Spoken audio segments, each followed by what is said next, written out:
하지 않았습니다. 시작해 하시고 또한 인도하시고 이 마지막 주일을 또한 앞두고 저희가 주께 예배드리게 하심을 감사합니다.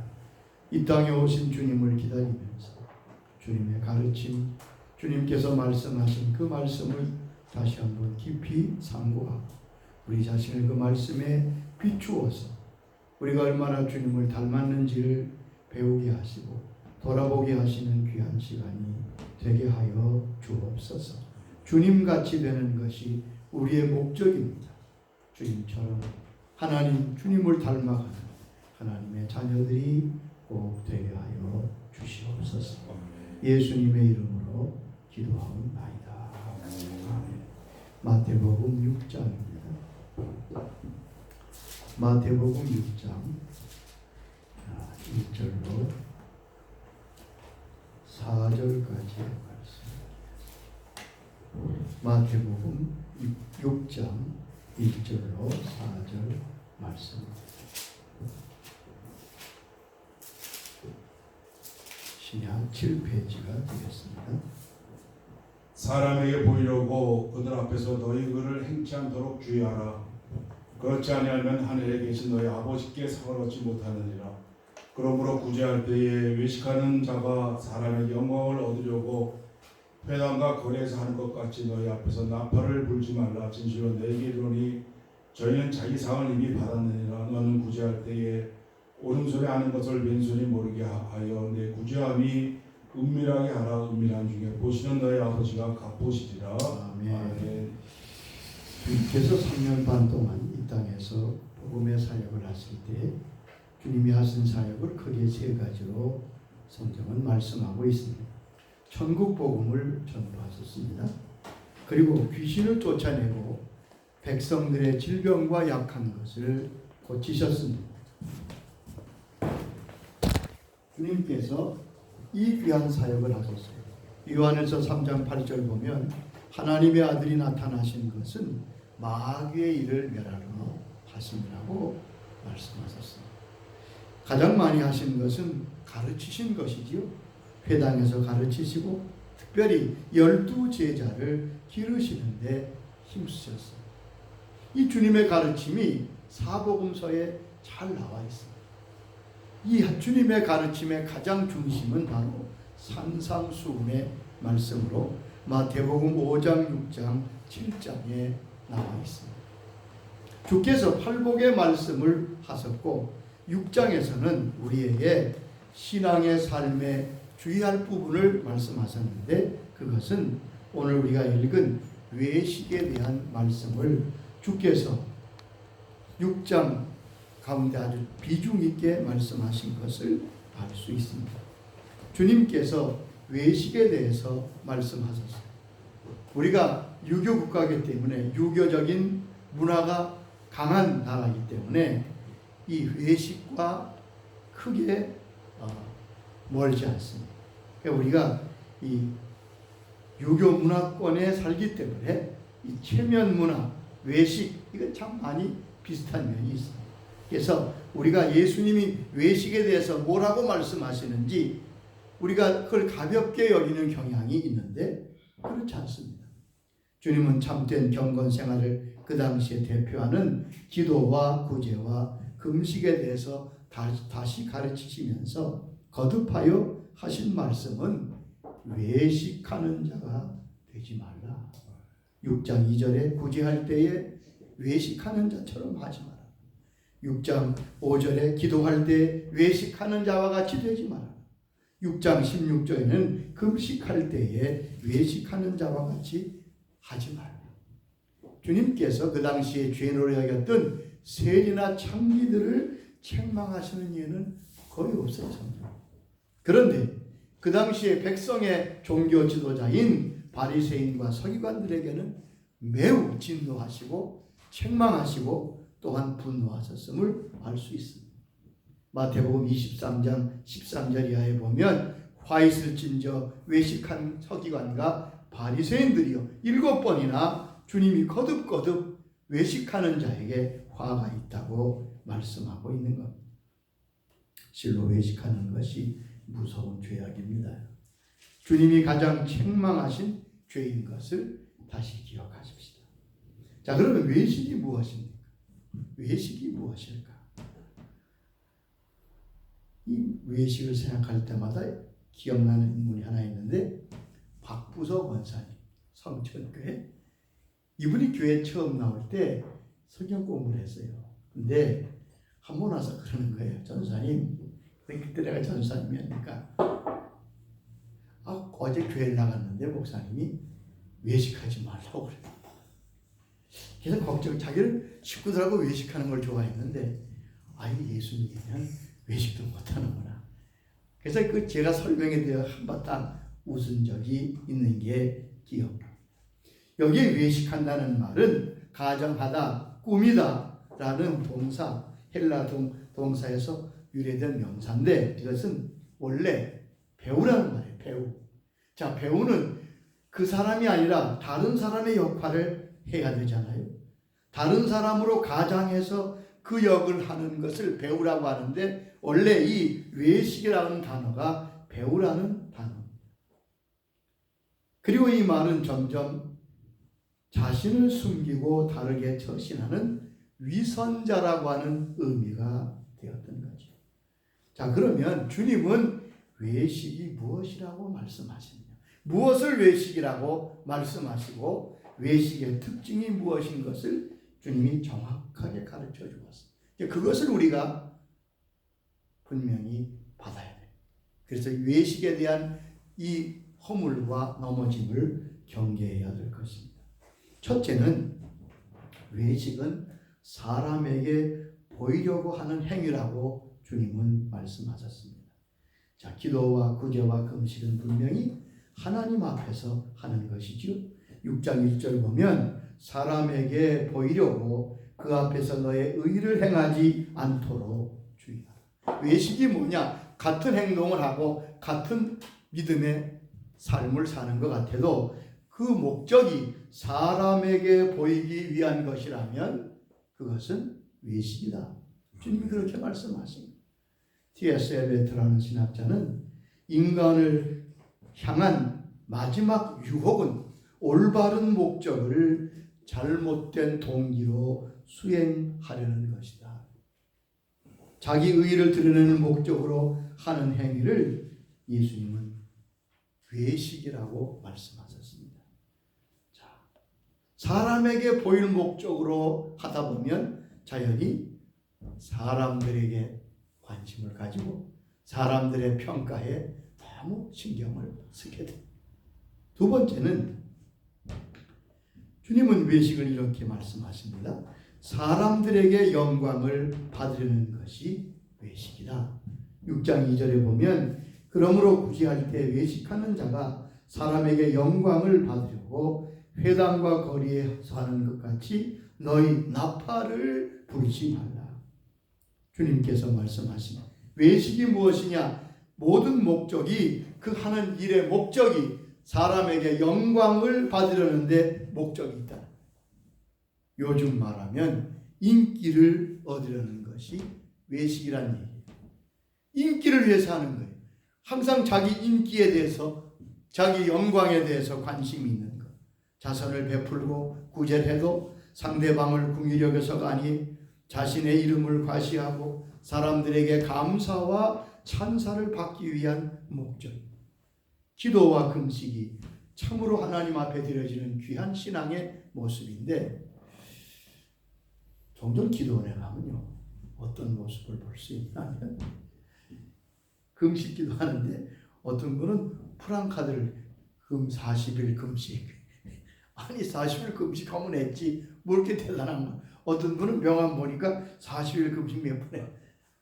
여러분 이게 이분들이 잘 몰라서 그런 거예요. 이게 얼마나 큰 외식인 것을 모르는 것 같아요. 자신의 영광을 사람에게 영광을 받으려는 것이 외식이다. 그래서 여기 보면 뭘 하지 말라고요? 나팔을 불지 마라. 나팔을 불지 마라. 예수님 당시 때는 아주 어렵고 가난했거든요. 그래서 구제의 소문이 나면 구름대처럼 모였어요. 그러면 구제하는 사람들은 나팔을 불어서 사람들을 모으는. 이게 참 우리가 이렇게 되기가 쉽습니다. 정말로 쉬운 것이 이런 부분이 위험한 부분입니다. 여기 보면 구제할 때 나팔을 불어서 사람들을 모으고, 사람들이 와서 이제 구제할 때는 이렇게 말한다고 그래요. 목마른 자에게 물을 줄 때는 물을 주면서 당신들로 하여금 물을 마시게 하는 나에게 축복하라. 주님은 이런 행위를 책망하고 계신 것을 알 수 있습니다. 자, 명예심에서 하는 일들이 외식이 됩니다. 목적이 자기의 영광이나 명예가 되고 이름이 알려지지 아니하면 하지 않습니다. 특별히 자선 사업을 하는 단체 얘기 들어보면 이름을 내지 않고 하는 일에는 사람들이 없다고 해요. 그러니까 자기 이름을 내준다 그러면 사람들이 많이 참여한다. 제가 목회하면서 봐도 그런 것 같아요. 이름이 나는 곳에는 사람들이 여러 가지로 지원을 많이 하고 봉사하는데 이름이 나지 않는 것은 별로. 그래서 우리가 이 성경과는 좀 반대를 하고 있지 않나. 자, 세 번째, 주님은 외식을 무엇이라고 말씀하십니까? 7장 1절 봅시다. 마태복음 7장 1절로 5절을 한번 읽어보시기 바랍니다. 마태복음 7장 1절입니다. 비판을 받지 아니하려 얻어 비판하지 말라. 너희의 비판하는 그 비판으로 너희가 비판을 받을 것이요 너희의 헤아리는 그 헤아림으로 너희가 헤아림을 받을 것이니라. 어찌하여 형제의 눈 속에 있는 티를 보고 내 눈 속에 있는 들보는 깨닫지 못하느냐. 보라, 내 눈 속에 들보가 있는데 어찌하여 내 형제에게 말하기를 나로 내 눈 속에 있는 티를 빼게 하라 하겠느냐. 외식하는 자여, 언제 내 눈 속에서 들보를 빼어라. 그 후에야 밝히 보고 형제의 눈 속에서 티를 빼리라. 자, 세 번째 외식은 남을 판단하기를 좋아하는 것을 외식이라고 주님은 정의하고 있습니다. 7장 5절에 보면 외식하는 자여, 먼저 내 눈 속에서 들보를 빼라. 비판하지 말라는 말씀하셨고, 그 비판하기를 즐겨하고 좋아하면 그것이 바로 외식인 것을 주님은 지적하셨습니다. 이 비판하지 말라는 의미를 우리는 정확하게 알아야 됩니다. 비판하지 말라는 의미는 무슨 일에든지 판단하지 말라는 뜻이 아닙니다. 이 비판하지 말라는 말씀의 뜻은 다른 사람의 허물을 보고 마치 자신이 재판관인 양 함부로 정죄하지 말라는 말. 왜냐하면 하나님만이 공의로우신 심판자이기 때문에 그렇습니다. 자, 우리가 남을 함부로 비판하는 것도 외식에 속한다는 사실을 잊으면 안 됩니다. 주님 우리에게 경계하셨지요. 먼저 내 눈 속에서 들보를 빼어라. 먼저 내 자신의 죄를 깨닫고 회개할 필요가 있다는 것. 우리는 비판을 주의해야 됩니다. 네 번째, 외식이 무엇입니까? 자, 마태복음 15장 7절로 9절에 보면 예수님께서 외식에 대한 말씀을 또 이렇게 하고 계십니다.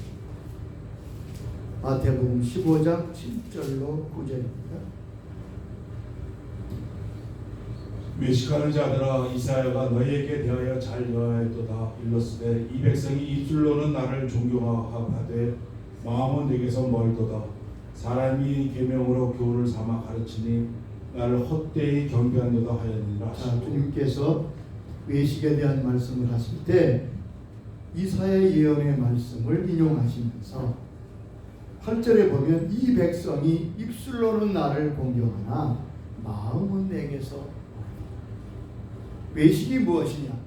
마음은 없고 입술로만 하는 거예요. 입술로만 하나님을 공경하고 그 마음을 드리지 못하는 거예요. 중심에 하나님을 공경함이 없는 섬김이 바로 외식이라고 말씀하고 있습니다. 마음이 담기지 아니하는 행위가 바로 외식이다. 주님이 지적해 주셨습니다. 그러므로 이 신앙을 헛된 경배라, 그렇게 주를 섬기는 것은 헛된 섬김이라고 9절에 말씀하고 있습니다. 여기 헛된 경배, 헛되이 경배한다는 말은 열매가 없는 아무런 의미가 없다는 뜻입니다. 마음이 없는 형식뿐인 신앙. 하나님이 그것을 가증히 여기시고 우리가 이걸 기억해야 돼. 외식은 무엇이냐? 마음은 없고 형식만 있고 입술만 있고 모양만 있는 거예요. 말라기 1장을 보십시다. 마태복음 바로 전이 말라기지. 말라기 1장 6절 이하에 보면 주님께서 이 마음은 없고 형식만 있는 외식적인 신앙에 대해 한탄하시는 것을 볼 수 있습니다. 1장 6절에서부터 10절까지 한번 읽어보세요. 6절로 10절입니다. 내 이름을 멸시하는 제사장들아, 나 만군의 여호와가 너에게 이르기를 아들은 그 아비를 종은 그 주인을 공경하나니 내가 아버지일진데 나를 공경함이 어디 있느냐? 내가 주인일진데 나를 두려함이 어디 있느냐? 하나 너희는 이르기를 우리가 어떻게 주의 이름을 멸시하나이까 하는도다. 너희가 더러운 떡을 나의 단에 드리고도 말하기를 우리가 어떻게 주를 더럽게 하였나이까 하는도다. 이는 너희가 주의 상은 경멸히 여길 것이라 말함을 인함이라. 만군의 여호와가 이르노라. 너희가 눈먼 희생으로 드리는 것이 어찌 악하지 아니하며 저는 것 병든 것으로 드리는 것이 어찌 악하지 아니하냐. 이제 그것을 너희 충독에게 드려보라. 그가 너를 기뻐하겠느냐 너를 간합하겠느냐. 만군의 여호와가 이르노라. 너희는 나 하나님께 은혜를 구하기를 우리를 불국민의 여기서 하여 보라. 너희가 이같이 행하였으니 내가 너희 중 하나인들 받겠느냐. 만군의 여호와가 이르노라. 너희가 내 다음에 헛되이 불사르지 못하게 하기 위하여 너희 중에 성전문을 닫을 자가 있었으면 좋겠도다. 내가 너희를 기뻐하지 아니하며 너희 손으로 드리는 것을 받지도 아니하리라. 주님 말씀하셨지요. 그 당시에 말라기 시대에 하나님을 섬기는 주의 백성들에게 주님이 말씀하시는 거예요. 너희가 이렇게 나를 멸시하고도 나를 섬긴다고 하느냐? 내가 너희 아버지며 너희 하나님이며 너희의 주인일진데 어찌하여 마음에도 없는 형식뿐인 아니 주님을 멸시하는 그러한 행위로 주를 섬기느냐고 말씀하십니다. 10절에 보면 하나님이 이런 말씀하십니다.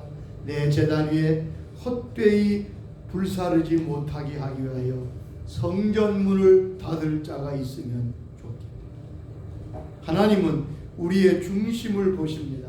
우리의 마음을 보십니다. 우리의 진실함을 주께서 보기를 원합니다. 그리 받으신다는 거예요. 다윗은 평생 하나님을 잘 섬긴 사람. 다윗의 믿음을 아무도 의심하지 않습니다. 하나님께서 다윗을 그렇게 사랑하신 이유가 무엇일까요? 자, 다윗의 유언을 보면 그는 평생 하나님을 이렇게 섬겼던 것을 알 수 있습니다. 역대상 28장 9절 652페이지 구약성경 역대상 28장 9절에 보면 그 아들 솔로몬에게 왕위를 넘기면서 마지막 유언의 말을 하는 것을 볼 수 있습니다. 역대상 28장 9절 내 아들 솔로몬아 너는 내 아비 하나님을 알고 온전한 마음과 기쁜 뜻으로 섬길지어다. 여호와께서는 눈 마음을 감찰하사 모든 사상을 아시나니 내가 저를 찾으면 만날 것이요 버리면 저가 너를 영원히 버리시리라. 아들 솔로몬에게 이렇게 말합니다. 너는 하나님을 알고 온전한 마음과 기쁜 뜻으로 섬길지어다. 이것이 다윗이 하나님을 섬겼던 마음, 온전한 마음과 기쁜 뜻으로 섬겼다. 하나님께서는 그래서 다윗을 바라보실 때 내가 이새의 아들 다윗을 만나니 내 마음에 합한 사람이라 그렇게 칭찬하십니다. 왜요? 다윗은 온전한 마음과 기쁜 뜻으로 주를 섬겼기 때문에 그렇습니다. 주님께서 외식에 대한 말씀을 하실 때 온전한 마음과 기쁜 뜻은 없고 그저 입술만 가진 진실한 마음 없는 의미가 없는 그러한 것을 주님이 몹시 안타까워하시고 책망하셨던 것을 볼 수 있습니다. 자, 그러면서 주님께서 여기 이 외식을 바라보시는 하나님이 계시다는 사실을 말씀하고 있습니다. 우리가 왜 외식이 위험한가, 또 외식하면 안 되는가? 성경은 이렇게 말합니다. 은밀한 중에 너희 하나님 아버지께서 보고 계시기 때문에 하나님을 섬기는데 외식으로 떨어지지 않도록 유의해야 될 이유는 하나님이 우리 아버지께서 우리를 보고 계시기 때문입니다. 6장 4절, 6장 6절, 6장 18절에 세 번이나 은밀한 중에 보시는 네 아버지께서 갚으시리라. 주님은 여기서 우리에게 하나님 아버지를 소개하시면서 하나님은 은밀하게 보고 계십니다. 자, 우리가 하나님이 나를 보고 계시다고 하는 이 말씀 한 가지만 잘 붙들어도 많은 허물에서 벗어날 수 있습니다. 항상 우리를 보고, 잘 보세요. 아무도 안 봐도 누가 나를 봅니까? 내가 나를 보고, 그 다음에 하나님께서 나를 보시고, 또 누가 봐요? 사탄이 나를 보고. 하나님이 아니 계신 곳이 없듯이 귀신도 없는 곳이 없어요. 항상 우리를 노리고 있다. 나 혼자 있을 때는 전혀 없어요. 다른 사람은 없을지 몰라도 하나님이 보고 계시고 또 악한 것들이 우리를 보고. 그래서 여기 보면 우리가 주님 앞에 바로 서는 거죠. 주님께서 은밀한 중에 우리를 보신다고 말합니다. 하나님은 보시는 분입니다.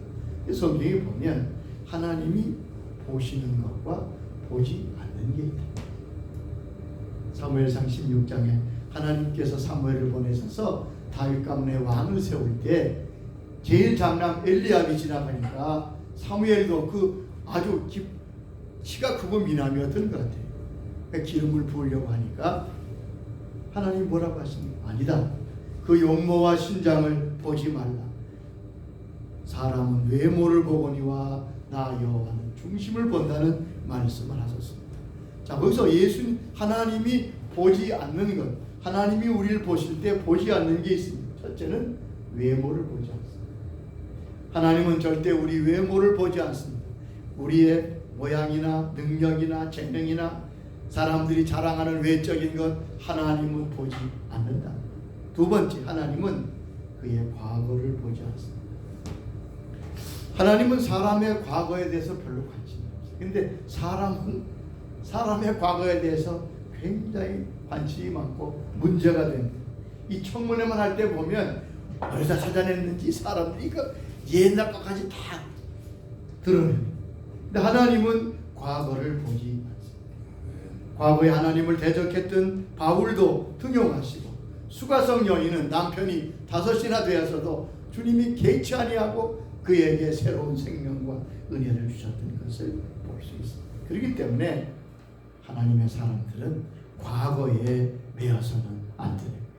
지난날 잘한 것도 다 잊어버리고 지난날 실패와 넘어진 것도 다 잊어버리고 주님 앞에 설 수 있어야 되겠습니다.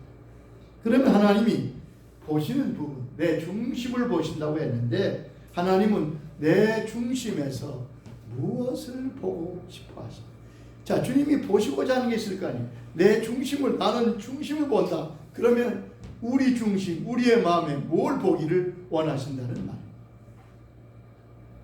첫째는 우리 중심에 겸손이 있는가를 보십니다. 하나님은 은혜 베푸시기를 좋아하신, 은혜 베푸시기를 원하시는 분입니다. 그런데 하나님은 누구에게 은혜를 베푸십니까? 겸손한 자에게 은혜를 베푸십니다. 성경에 많이 나와 있습니다. 겸손한 자에게 은혜를 주십니다. 주님은 우리가 겸손할 때, 그러니까 우리 중심에서 겸손함을 찾으십니다. 겸손함. 두 번째, 주님은 나의 중심에서 진실함이 있는가를 보십니다. 자, 우리 시편 51편을 보시죠. 거기 하나님께서 원하시는 것이 무엇이라고 다윗의 고백을 통해 볼 수 있습니다. 시편 51장 6절에 보면 읽어보세요. 중심의 진실함을 주께서 원하시오니 내 속의 지혜를 알게 하시리이다. 주께서 중심에 뭘 알게 하셨다고요? 진실함을. 주님은 우리의 마음속에 진실을 원하십니다. 그러니까 진실이 중요합니다. 진실한 자를 주님께서 기뻐하세요. 왜냐하면 주님이 진실하신 분이기 때문에 그렇습니다. 자, 요한복음 1장에도 같은 말씀을 우리가 볼 수 있습니다. 요한복음 1장에 보면 주님께서 빌립의 전도로 주님께 나온 나다나엘을 보시며 하시는 말씀이 있습니다. 47절 요한복음 1장 47절에 한번 읽어보세요. 예수께서 나다나엘이 자기에게 오는 것을 보시고 그를 가리켜 가라사대 보라 이는 참 이스라엘 사람이라 그 속에 간사한 것이 없도다. 참 이 말씀을 읽을 때마다 나다나엘이 참 좋고 훌륭한 분이구나. 나다나엘은 아마 바돌로메라고 하는 제자인 것 같은데 나다나엘이 올 때 주님께서 뭐라고 말씀하십니까? 간사함이 없다. 이스라엘 사람 참으로 그 속에 간사한 것이 없다. 그러니까 주님은 진실을 정확해요. 간사한 것이 없어요. 세 번째 주님은 내 중심에 인내가 있는 걸 보십니다. 이 주를 섬기며 주의 사역을 감당할 때 가장 중요한 요소가 인내하는 것. 왜냐하면 하나님의 역사는 내 생각과 다르기 때문에 하나님의 시간은 내 시간과 다르기 때문에 그렇습니다. 인내할 때 비로소 누가복음 15장 8절처럼 인내할 때 열매를 맺게 되는 것. 자, 인내는 세 가지 면에서 우리가 꼭 해야 돼요. 인내한다. 인내하는 자를 복되다고 야고보 5장에 말씀했잖아요. 첫째, 환경을 견디는 겁니다. 내게 주어진 환경. 이건 내가 만든 것 같아도 아니, 하나님이 우리에게 주신 환경이에요. 이걸 잘 견뎌야 돼요. 두 번째는 하나님의 때까지 시간을 기다리는 것. 그게 믿음이에요. 하나님의 때까지 기다리는 것. 성경에 때가 돼, 때가 참해. 그런 말씀이 많죠. 주님도 항상 내 때가 이르지 아니하니. 그러니까 우리는 주님의 때까지 기다리는 인내가 꼭 필요합니다. 세 번째는 무엇을 견디는 인내가 필요하냐 하면 사람을 견디는 인내. 하나님께서 그 사람을 만들 때 어떻게 변화시키느냐? 사람을 붙여서 변화시켜. 사람이 그 성경에 보면 철이 철을 날카롭게 한다고 잠언서에 말씀. 사람을 다룰 때는 하나님이 사람을 거기다 붙여주십니다. 성경의 야곱은 얼마나 속이는 자였어요? 태어날 때부터 형의 발꿈치를 잡았으니까 이게 뭐 속이고 참 도적놈들이 사기꾼의 기질이 풍성한데 하나님이 이 사람을 고쳐서 믿음의 조상으로 삼아야 되니까 그 쉽겠냐 말이에요. 그래서 그에게 누굴 붙입니까? 라반을 붙입니다. 라반을 붙인 라반은 이건 뭐 야곱보다 몇 배 지독한 사람이에요. 자기 조카를 종부리타고 10번이나 거짓말하고 속이고 심지어 딸을 결혼시키는 데까지도 사기를 친 사람.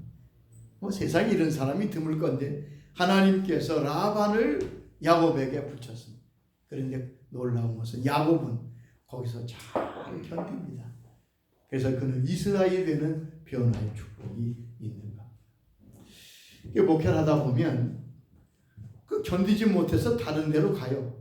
여기 자기를 못되게 구는 사람이 있으면 다른 교회 가면 장담합니다. 내가 거기 가면 또 만나 하나님. 그 사람 또 만나. 왜? 하나님이 그를 변화시키려고 하기 때문에 우리 임의로 피하지 못합니다. 그러니까 하나님께서 이렇게 목회하다 보면 무슨 얘기를 마음에 드냐면 저 사람만 없으면 좀 좋겠는데 그런 게 있어요. 그런데 그때마다 하나님께서 저를 내게 붙이셨다는 마음을 가지게 되면 그것이 복이더라고요. 그래서 저는 참 죄송한 말입니다. 평생 나는 목회하면서 미워한 사람이 없습니다. 뭐 미워해. 그래서 저놈은 참 못 그런 생각을 해본 적이 없어요.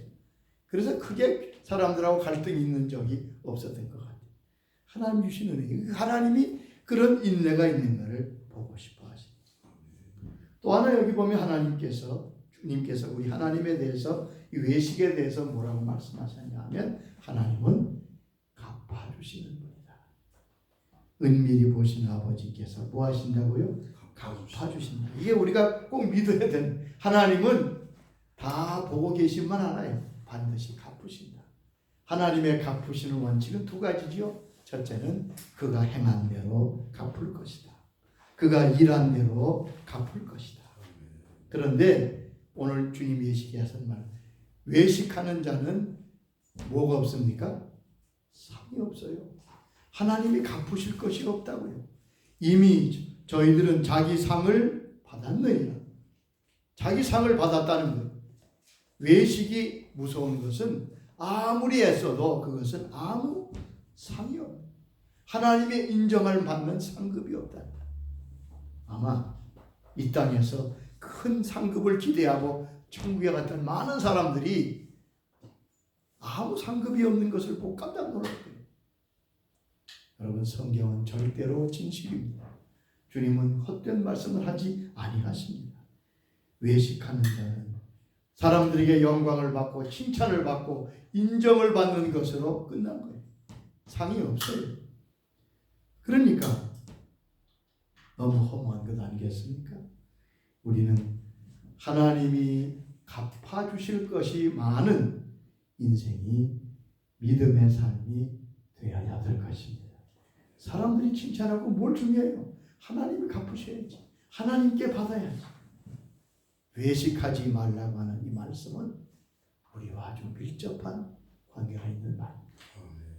이제 은말이라고 새해가 되면서 결심한 것 딴 말, 주님, 나는 외식하는 신앙은 가지지 않도록 도와주옵소서. 그것만 해도요, 우리는 하나님 앞에 승리하는 하나님의 사람이 될 수 있습니다.